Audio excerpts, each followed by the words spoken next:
It's coming by, right? I can't fucking stand any of them, right? Because they stand on your door. It's like the repeat of like the Spanish conquistadors coming over. They're like, if you don't have Jesus, there's something wrong with you, right? So they have like no respect for like Muslims or anyone else who believes anything, right? So then you're stuck. And this is all you have is this little box. And you just want this dude to go away, you know? So like it was just like ridiculous. Like there's nothing you could say to like make this guy go away or whatever. He just come by one time, and I was like behind bars, which I'll get back to why that's awesome. So he comes by, and the next dude was like, you ever been to North House? North House is like insane, dude. That's where I was like there most of the time. This dude was a chaplain. He goes back to security and was straight up like, no, that's an evil place. This guy's here to like save souls, and he's like, it's too insane and terrifying over there for me to like even head over there. I couldn't stop laughing. And about the bars. Bars are awesome. I'm not a fisherman. I don't eat fish. Whatever. I'm sure I'm a goaty fisherman when it comes to like being an institution.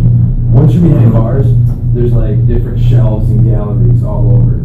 You take a bag or your pillowcase or whatever, get some line, and put some weight in it. You can like throw that all the way down the gallery.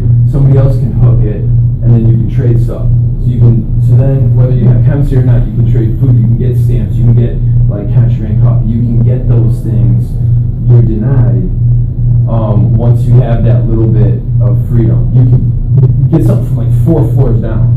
You know what I mean? It's like this really intricate system. The goalie fisherman, buddy. I don't fish out here, but being behind bars, like something is like as simple as not being behind a plate door.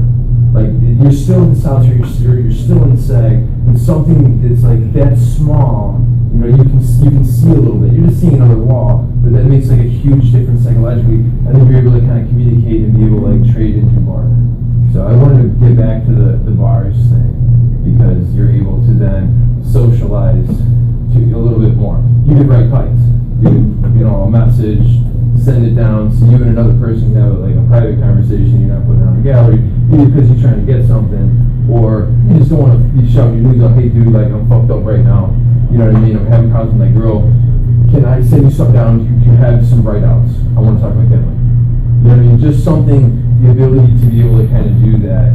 You know, so like your housing, but also like something as simple as like being behind bars as opposed to like straight plate. I want to talk about the effects of post-release from solitary confinement. Like most everyone is like very hyper vigilant. Night terrors constantly. You've never seen one of us like sit in a restaurant with their back to anyone. You know what I mean? We don't like necessarily like being around crowds. You know, it's like it's constant like anxiety. There's just stuff that just stays with you. Some people will have kind of like a little tiny room or space that they like regress back to because they feel like safe and away from everything else. It's like it's very hard to function. I'm ready to fight all the time. I'm not a violent person. I'm chill. I really takes a lot to piss me off, but like I get startled easily. You know what I mean? So it sucks towards like, you know, you're with one of your friends or like your girlfriend scares you because, you know, you're getting out of the shower, she's right there, and that's how you react. You know what I mean? Like that's something that comes from that. And it's fucked up too, especially for someone like me. I don't put my hands on my friends. I don't put my hands on my family. I don't believe in that, never done that. Like I believe in like having like solid relationships, and this is how I'm reacting when one of my friends is just like coming around the corner or startling. Like that's not the person I am. That's something that is like something with me has changed. You know, being in a crowded room constantly, you know, doing threat assessments. Who's where? What's this person doing? Just the mental energy it takes to be in a crowd and keep an eye on everyone and what they're doing. It's a lot of mental energy, and it's harder to frame stuff up here. Every single thing that happens in prison, you can just like, you know way before it's going to happen. You know what to look for. So being out here, everything's different. You can't frame anything. So it's like this constant stress.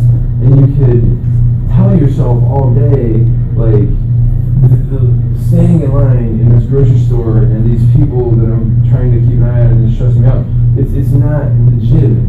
no reason, there's no threat here, absolutely, but your heart's still racing and your mind's still there. Like, that's something that comes from solitary confinement.